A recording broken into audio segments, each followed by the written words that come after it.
I'm Charlie Sykes. On The Insight starts right now.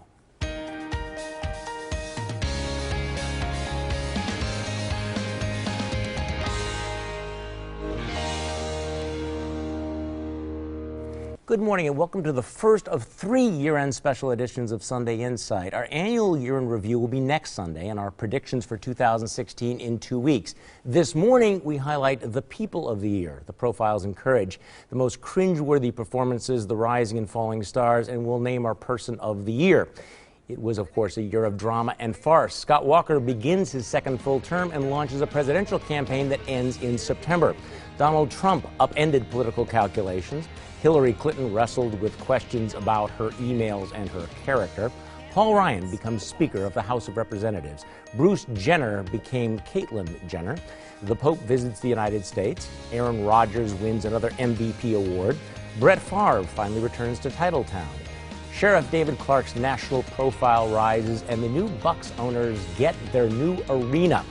Joining me to look back at the personalities of the year 2015, the Milwaukee Community Journal's Michael Holt, former State Representative Michelle Litchens, defense attorney Dan Adams, and the managing editor of RightWisconsin.com, Colin Roth. So let's start with the biggest winners of the year, locally and nationally. We'll start with you, Colin Roth. Who would be the biggest winner nationally? Man, it pains me to say it, but I actually think Hillary Clinton was a huge winner this year. And when you think about the circus that has been the Republican Party's nominating process, the Donald Trump dominating the news cycle, Hillary Clinton has been able to skate by. Questions about her email have not been as prominent as they've been. And this kind of, what was thought was going to be a competitive primary on the Democratic side, maybe with Bernie Sanders, has really faded. Okay, who would be your loser nationally? My loser, I think, would be President Obama, and I think that a lot of that has to do with his presence and his quotes on the international stage dealing with terror. Okay, Michael Holt, winner and loser nationally. Well, winner, I would have to say Donald Trump. Yeah. I mean, he stepped in there. Just about every conservative radio host in the country has blasted him. Well, no, not the national ones. Well, no. There are a couple still hanging on in there. Democrats are everybody's blasting him, but he's still the front runner. Okay. And he may, in fact, win a nomination, which takes me to my loser. The loser is the grand old party, the Republican Party. They're imploding right in front of our eyes because unless Rubio or Cruz makes it through, okay, where are you going to be? Michelle Litchens, winners, losers nationally. My winner nationally, although it pains me to say it, is Donald Trump. Yeah. The man has dominated the news ever since he decided to jump in. And if you look back at this last year, we all thought he would have imploded by now. Every time he said something stupid, and put his foot in his mouth, you think that he's done, and he's not. He's Teflon. My loser, though, is Brian Williams. If you remember what happened, earlier this year, he said that he was actually shot down, in a helicopter with our armed servicemen, and found to be a hoax. People had trusted him. He was a go-to guy in the news, but he's back on MSNBC. So winners and losers nationally. A little booby prize there, right? Well, I got to agree with Colin and Michael. The winner clearly is Hillary Clinton. We foresaw some type of fatigue, Clinton fatigue or something that would knock her off the pedestal, maybe a health issue, but she has been plotting and very methodical, disciplined in building up a unified Democratic Party. And there was these 2 Benghazi hearings that were built up as a big deal. She aced both of them if they were an exam. The loser clearly, I think, is the national GOP. Donald Trump is doing such, I think, irreparable damage to the brand of the GOP. And demographics are destiny, and if you go after Hispanics, you go after people whose parents were born in different countries, you really leave a lot of votes on the table. Yeah, I can't see Hillary Clinton as the winner of the year, especially given her poll ratings, the fact that she is losing to both to almost all the Republican candidates except for Donald Trump, and that 57% of Americans don't think that she is trustworthy, and she did not ace the Benghazi hearing. But I am going to go along with the consensus of the panel. I do think that the winners of the year would be, I'm going to go with political outsiders, which would include Donald Trump. It would also include Bernie Sanders, because I don't think either one of those guys is going to get the nomination. But both of them have totally changed the political dynamic and the landscape. The loser of the year, I'm sorry, heading out of office, Barack Obama is presiding over watching his foreign policy, dissolve, his ratings on fighting the war on terrorism are at all-time lows. I think that he has lost credibility with the public. Obamacare continues to unravel. So a president who has been obsessed about his legacy, I think, is leaving with that legacy pretty much in tatters, at least at the end of 2015. Okay, let's go locally. Biggest winner, biggest loser locally. Biggest winner, I would say, it's kind of a national story, but I would say Paul Ryan. I mean, to see how he has emerged and the whole dynamic of the speakership of how it wasn't going to be him, it was going to be Kevin McCarthy, and that fell apart, and how we ended up with Paul Ryan being the loser? The speaker. I would say locally, again, it pains me to say, but I think Scott Walker, he bet big on the presidential run, and it didn't work out. Okay, Michael Holt. Well, I wouldn't have said this a year ago. Well, actually, I was in the hospital a year ago, but it had to be Chris Abele. Yeah. I mean, he has actually restructured county government. I think some of his initiatives are going to come out in the near future, and he's going to win re-election. Loser locally. My loser locally, Scott Walker. I mean, at one point early in the campaign, he was sitting on top of the world, and everybody thought he was going to actually get the nomination. All right, Michelle Litchens. Winner, all of the people who came together to get the Milwaukee Bucks arena approved. MMAC, the legislature, you've got local leaders, and then the owners.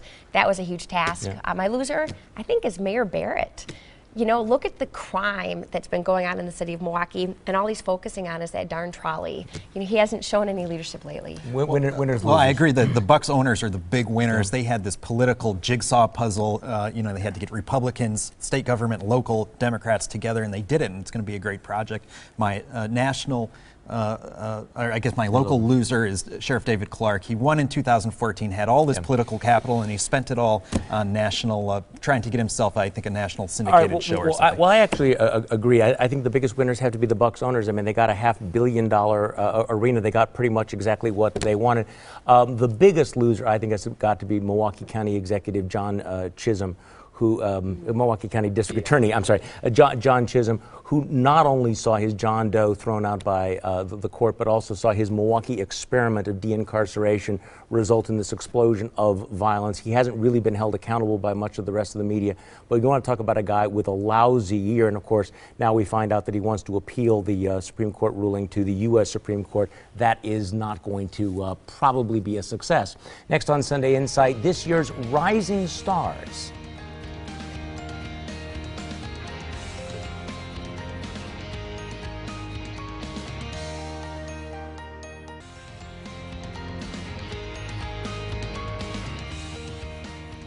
In 2015, we said goodbye to Yogi Berra, Jackie Collins, Fred Thompson, Moses Malone, Frank Gifford, B.B. King, Omar Sharif, Leonard Nimoy, Ernie Banks, Maureen O'Hara, and Mario Cuomo. Here in Wisconsin, we got a new Attorney General, Brad Schimmel, a new State Supreme Court Justice, Rebecca Bradley, and a new Congressman, Glenn Grothman. So, who were the year's rising stars? We're going to get to missing in action in a moment. Let's start with the rising stars of the year, Michelle Litchens. Well, you just mentioned her. Supreme Court Justice now, Rebecca Bradley, made her way all the way to be appointed to the Supreme Court. She's worked very hard to get there. She's a very smart woman, and I think we are going to see a lot of things that we like about her in the campaign next year. Okay, rising stars. Did you just? That was a paid political announcement. My rising star nationally would have to be Paul Ryan. I mean, it's a job he didn't want, but he's actually going to set the agenda for the Republican Party. And I think that unfortunately bodes well for the... You got a local one, or is that... local. He could be local, too. Well, that's true. Russell Stamper, Alderman, he's going to do some positive things in 2016. Victor Barnett, the head of Running Rebels, has gone somewhat under the radar, but he's doing phenomenal things. And believe it or not, this is their 35th anniversary of dealing with wayward, at-risk kids. Okay, rising stars. I'd say on the national level, someone like Senator Tom Cotton has become an increasingly articulate voice, defense hawk in the United States Senate. Locally, a little closer to home, I'd say someone. I'd actually say someone like Attorney General Brad Schimmel, who stepped into a statewide office. He's tackled some big issues, whether it's from the Clean Power Plan, the EPA rules to going up toe to toe with Mayor Bloomberg's political action committee, as well as some of these important issues like drug trafficking and Okay. such. Rising Well, stars. I've actually got 3 local rising stars who may be national rising stars. You know, Gwen Moore is getting into her 60s, and she's going to be replaced by a Democrat soon. And there's 3 assemblymen in Milwaukee, Dan Reamer, Evan Goyke, and Mandela Barnes, who are all very articulate, smart guys, very ambitious, and one of them, I think, will take over for her within the next couple of years. Okay. I guess I'm going to agree, a little bit of overlap here. I think locally the rising star, the strongest rising star that I would come up with is Rebecca Bradley, who is really, I mean, don't talk about literally going from, you know, Milwaukee County bench up to the appeals court, up to the state Supreme Court. I think she's going to be reelected next year. I also think she's going to be a leader on that court, probably for the next decade or so. And nationally, you mentioned Senator Tom Cotton from Arkansas. I would also say Ben Sass from Nebraska. These are 2 really, really bright, very, very articulate conservative Republicans who I think represent the next generation for a party that's got a pretty deep bench to begin with. Okay, so who was missing in action this year? Michelle Hitchens. It was Tammy Baldwin. We saw the whole beginning of this year with that Veterans Hospital scandal that was going on that she was notified about. We didn't hear from her for the longest time, and now we heard from her a little bit, and now where is she again? Okay, missing in action. Well, I guess I'll give you the counterpoint on that, which is Ron Johnson. Sometimes politics isn't fair. Despite being in office for 5 years, nobody seemingly knows who he is or what he's about. Yeah, because he's actually been engaging in action, doing his job, unlike, say, Tammy Baldwin. Okay, missing in action. I would say the 2 missing men are Mayor Barrett and D.A. Chisholm, and on the issue of Milwaukee and crime, we see no leadership, no solutions, and no willingness to revisit some of these policies. Okay, missing in action. Nationally, it'd be Jeb Bush, who I predicted was going to win a nomination a year ago. And locally, I agree with you. It's John Chisholm. You know, now you have the black community asking for his resignation.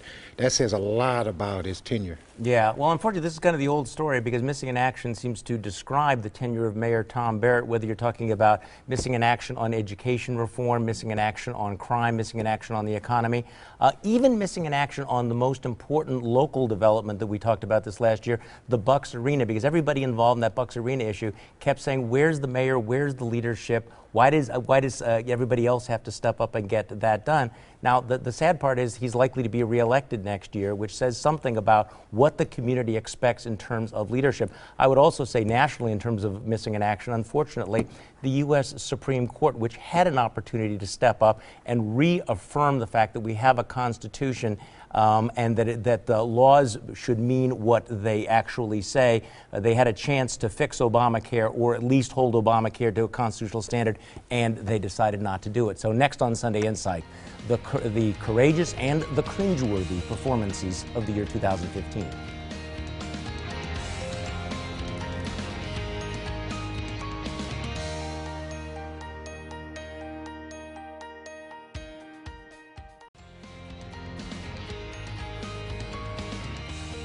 Throughout 2015, we saw performances that made us proud and some that made us cringe. So let's talk about the people who showed courage and the ones who just flat out embarrassed themselves. So who gets your 2015 Profile in Courage Award? So my 2015 award for courage has to go to the line policemen, the MPD policemen who put on their uniforms every day, and policewomen every day, and go out into really tough conditions. Not only are the streets particularly gritty these days, but also there's a fragmented public perception of them. And despite all that, they just do it and get their job done, showing empathy and being humanitarian most of the time. Okay, Michelle Hitchens, Well, courage. I couldn't agree with Dan more about the courage, but I also have to mention Senator Alberta Darling. You know, she lost her husband this year in the middle of the budget process. She could have easily said, I'm done, this is too much. That was not an easy budget this year, and Alberta stuck it out, and she deserves an award for that. Profiling. And I can agree with that in part. You know, there's many police officers who go above and beyond. I think I've talked about them in the last few weeks. But really, my profile and courage goes to the Coalition for Justice. You know, last week we had the Justice Department talking about doing an investigation and an overview. We wouldn't even have that discussion if it weren't for these black and white and Hispanic people who are out there on the streets. Okay, profile and courage. Mine would be this Master Sergeant Joshua Wheeler. He was this Delta Force commando who was the first American service member killed indirectly in this fight against ISIS overseas. He had 11 Bronze Stars and a Silver Star, spent 4.5 years overseas in combat. Really a soldier's soldier and a hero's hero. Okay, that's a very, very tough act for me to follow because because obviously that's a real profile and courage. I wanted to go to the political world. I think that Congressman Reed Ribble, when he came out a couple of weeks ago and said that, you know what, Donald Trump was so unqualified to be president that he, as a Republican congressman, would not support Donald Trump even if he was the nominee. You know the kind of blowback you're going to get from the Trumpkins for doing that. That is genuinely courageous. Okay, most cringeworthy performance of the year, Dan Adams, target-rich environment. Not supposed to speak ill of the dead, but there's this guy, Joe Glinowitz, who was classic bad apple. He was the officer in Fox Lake, just over our border, who faked his own homicide. He actually committed suicide because he'd been embezzling from his Police Explorers program. Okay, Michelle Richards, cringeworthy. Rachel Dolezal, right? Yeah. Who from Washington, Spokane, Washington, who was portraying herself as a black woman, African-American woman, but was white, and still denied it because that's how she saw herself. I mean, that was just cringeworthy watching it. Yeah, we learned something there. Okay, Yeah, most once you cringeworthy go performance. black, you can't go back. Yeah, well, apparently, That's what we learned from that. No, my award goes to Chris Larson. I mean, he literally was given the reins for the Democratic Party and screwed it up at every turn, cracking the whip for black politicians. Yeah, it hasn't worked out well for him. Cringeworthy I'd performance. say President Obama, when he said ISIS was contained the day of the Paris attacks, he had originally called ISIS the JV team. He's continued to have cringeworthy performances. We recall after the Charlie Hebdo massacre, John Kerry and his administration, they sent James Taylor over to Paris. It's just been one cringeworthy performance after another. Well, I had a hard time making a decision. I mean, you have State Representative Josh Zepnick, who threatened a local businessman with a boycott after he supported, he opposed the streetcar. You have State Representative Christine Sinicki, who repeatedly on the floor of the State Assembly mispronounced the word hyperbole, kept calling it hyperbole, hyperbole, hyperbole. And even when it was pointed out to her it was wrong, she's, I'll say it any way that I want. But I think the most cringeworthy performance had to be the front man for the John Doe investigation, Fran Schmitz, after the Supreme Court basically drop-kicked that investigation. Fran Schmitz actually put out a statement saying that all of his experience dealing with violent criminals and terrorists had not prepared him for these nasty conservatives who actually went and fought for their constitutional rights. It was genuinely cringeworthy because it showed just how basically, unhinged that investigation had become. Maybe it explains why he decided to have, pre-dawn paramilitary raids for campaign finance violations. Next on Sunday Insight, our panel will pick the person of the year. But first, here's your morning news update.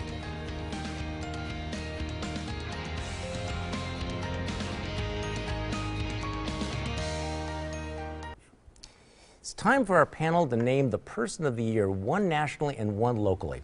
Now, Time magazine chose German Chancellor Angela Merkel. Not a bad choice, but I think we can do better. Michael Holt, you're first. Well, on a national level, it has to be Black Lives Matter.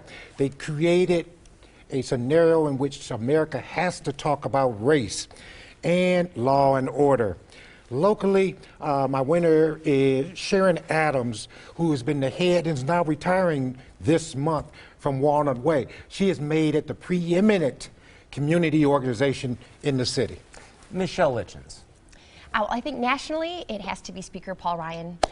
He is the most real person you will ever have a chance to meet. He has become the face of the Republican Party nationally, and he brings both sides together, and he's actually accomplishing something, and we're so thankful to have him there. Locally, I have to say that it's Eileen Wilson. She's been involved with the local honor flight for the past 5 years or more. She's been the volunteer coordinator for the last 3 years, coordinating hundreds of volunteers. And if you don't know, Honor Flight is completely 100% volunteer-based. She's given all of her time, and she retired this year from that position, so she deserves to be recognized for that. Dan Adams. Well, this is a little awkward, but nationally, Paul Ryan is clearly my person of the year, despite being a Republican, a Janesville guy, down-to-earth guy, who's clearly on a different level of statesmanship than I think the majority of his colleagues in the GOP in Congress, a unifying figure in that caucus as well. Locally, this is a little different, but the incumbents, the local incumbents, all had tough years. Chisholm, Barrett, Abley, and Grant Langley, but all seem to be coasting to re-election next year. The year of the white guy. Colin Roth. On that note, yeah. After hearing all the eulogies for the Republican Party, that they are old, white, and irrelevant, I think we see the emergence of Ted Cruz and Marco Rubio, two Hispanic candidates who are very smart, very articulate, and I hope one of those two will be the nominee for the Republican Party. Locally, I think Senate Majority Scott Fitzgerald deserves to be recognized for really spearheading the reform momentum earlier in the year. Things got off to unsure footing, and he really took right to work by the horns and got that through. Okay. Well, unfortunately, I'm going to go with nationally is the Islamic terrorist. Came to our shores, is going to shape our politics, our debates, and our lives for the foreseeable future. Locally, there's a pattern here. Paul Ryan, he stepped up to take a job he never wanted. He has to clean up some messes, but I think he's going to shape the legislative and ideological agenda of his party for years. Thanks for joining us. Have a great week and a very Merry Christmas.